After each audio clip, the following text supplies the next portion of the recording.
கரூர் மாவட்டம் குளித்தலையில் உள்ள நீர்வளத்துறை பாதுகாப்பு உதவி செயற்பொறியாளர் அலுவலகத்தை விவசாயிகள் முற்றுகையிட்டனர்.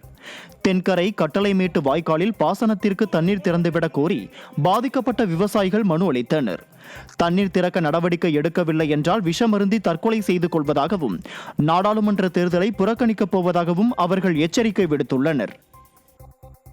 திருச்சி மாவட்டம் கரூர் மாவட்டத்தில் உள்ள விவசாயிகள் கெட்டு போகாமல் அழிஞ்சு போயிட்டான். இப்போ பாதி விலைவாசி இல்லாமல் இன்னும் மீதி பேரும் ஒன்றும் இல்லாமல் பாதிச்சிருவோம். அதனால் எங்களுக்கு விடிய தண்ணியாவது கொடுத்தீங்கன்னா ஏதோ இருக்கிறது அரைக்குறையாக இருக்கிறதா நாங்கள் சம்பாரிச்சு அரைக்குறையாக உயிர் வாழ்க்கை பெரிய உத்தரவாதமாக இருக்கும். அப்படி செய்யலைன்னா இன்னும் 15 நாளுக்குள்ளே நாங்கள் 10 பேர் தீக்குளிக்க ரெடியாக இருக்கோம். 2 நாளில் தண்ணி விடுறதா சொல்லியிருக்காங்க வாய்க்காலில். அப்படி 2 நாளில் தண்ணி விடலைன்னா நாங்கள் சாலை மறியல் பண்ணுறதுக்கு விவசாயிகள் பூரா குடும்பமாக சாலை மறியல் பண்ணுறதுக்கு ஏற்பாடு பண்ணியிருக்கிறோம். திருவள்ளூர் மாவட்டம் கும்மிடிப்பூண்டி அருகே உள்ள வடமுதுரை கிராமத்தை எர்ணாகுப்பம் என வருவாய்த்துறை ஆவணங்களில் மாற்றம் செய்யப்பட்டுள்ளதாக தெரிய வந்துள்ளது. இதுகுறித்து ஊர் பொதுமக்கள் பலமுறை கிராம அலுவலரிடம் புகார் அளித்தும் எவ்வித நடவடிக்கையும் எடுக்கப்படவில்லை என குற்றம் சாட்டினர். இதனை கண்டித்து கிராம நிர்வாக அலுவலகத்தை முற்றுகையிட்டு போராட்டத்தில் ஈடுபட்ட 100க்கும் மேற்பட்டோர் நடவடிக்கை எடுக்கவில்லை என்றால் நாடாளுமன்ற தேர்தலை புறக்கணிப்போம் என்று எச்சரிக்கை விடுத்தனர்.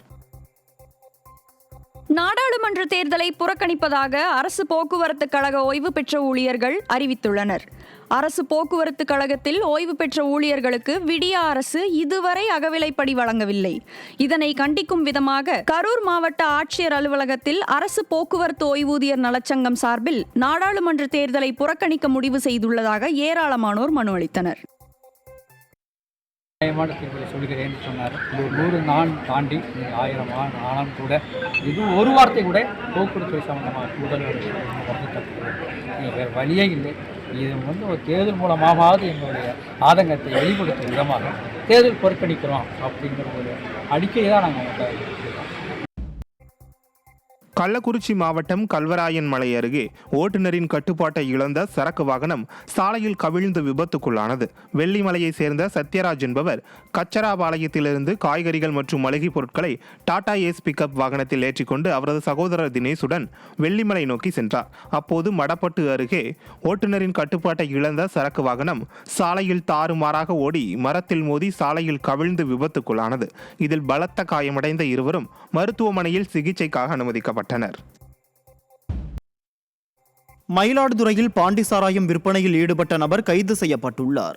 மயிலாடுதுறை நல்லத்துக்குடி ஓம்சத்தி நகரில் காரைக்காலில் இருந்து கடத்தி வரப்படும் பாண்டி சாராயம் பாண்டி ஐஸ் என்ற பெயரில் பிளாஸ்டிக் பாக்கெட்டுகளில் அடைத்து விற்பனை செய்த காட்சிகள் வெளியாகி அப்பகுதிவாசிகளை அதிர்ச்சிக்குள்ளாக்கியது.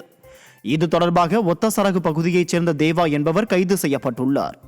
சாராய வியாபாரி மணிகண்டன் தலைமறைவாகி உள்ள நிலையில் விடியா ஆட்சியின் அவலமாக கள்ளச்சாராய மரணங்கள் நிகழ்ந்தும் கட்டுப்படுத்த முடியாமல் திமுக திணறி வருவது நிர்வாக திறமையின்மையை வெளிப்படுத்துவதாக பொதுமக்கள் அதிருப்தி தெரிவித்துள்ளனர்.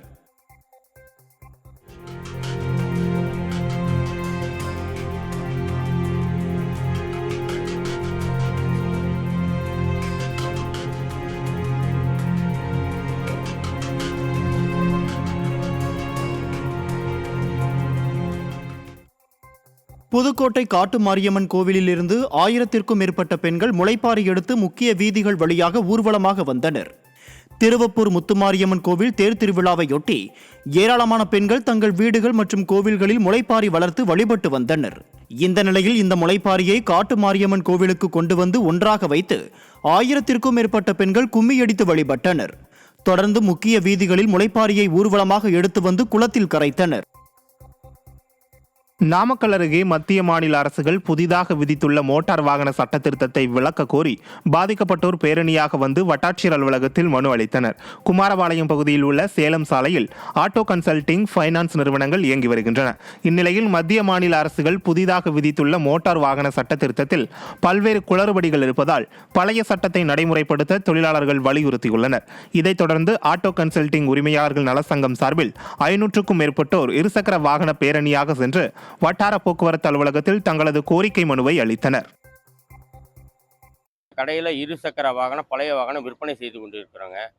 இந்த வாகனத்துக்கு புதுசாக கவர்மெண்ட் அறிவிப்பு கொடுத்துருக்கிற ஆன்லைன் கேஸ் அபராதம் செலுத்துவதற்கு ஆர்சி ஓனர் ஓடிபி இருந்தால் மட்டும் செலுத்த முடிகிறது. அந்த ஆர்சி ஓனர் வீட்டுக்கு சென்று விட்டால் நாங்கள் நிதி உதவி வழங்கியதை அவரிடம் பணம் திருப்பி வாங்க முடியவில்லை.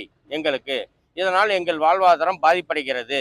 இதுக்கு தமிழக அரசும் மத்திய அரசும் இக்கோரிக்கைக்கு வலியுறுத்தி பண்ணி கொடுக்குமாறு தாழ்மையோடு கேட்டுக்கொள்கிறோம்.